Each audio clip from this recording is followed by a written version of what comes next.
নিচে উনি এই সিলিন্ডার নিয়ে বিসমিল্লাহির রহমানির রহিম, আপনারা সবাই দোয়া করবেন। আমাদের ভাই এখন নিচে যাবে,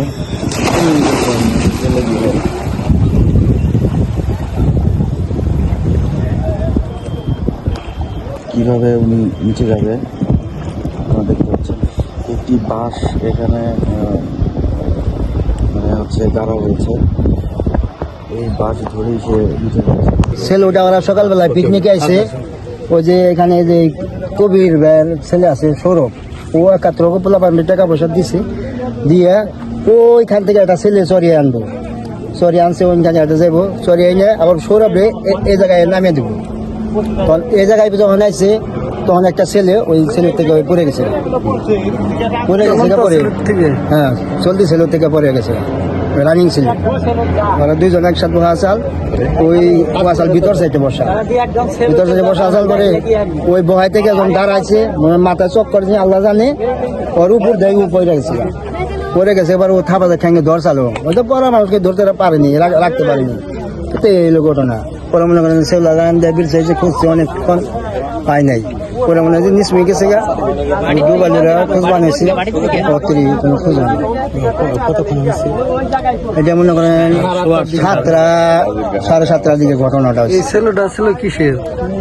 ছেলের লোকের যে সোয়ালা পিকনিকের ছিল, লঞ্চের মতো।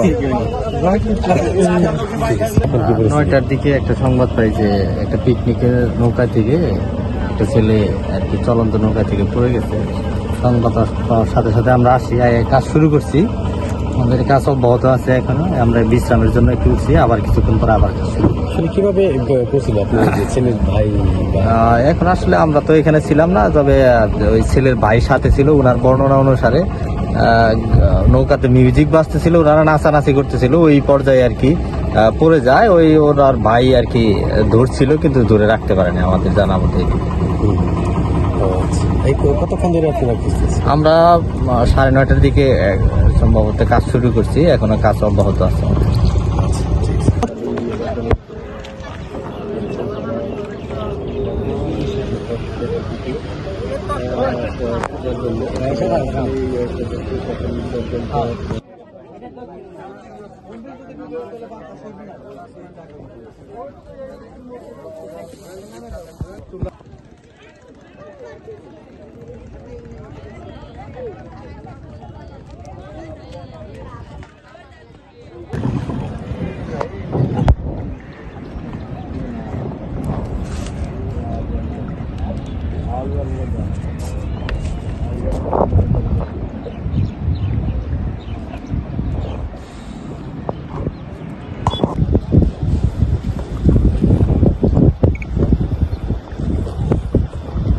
আসসালামু আলাইকুম। দেখুন ডুবুরি যে পানির নিচে গিয়ে বিভিন্ন ধরনের উদ্ধার কার্যক্রম বা তল্লাশি চালায়, তিনি কিভাবে লাইভ চলছে।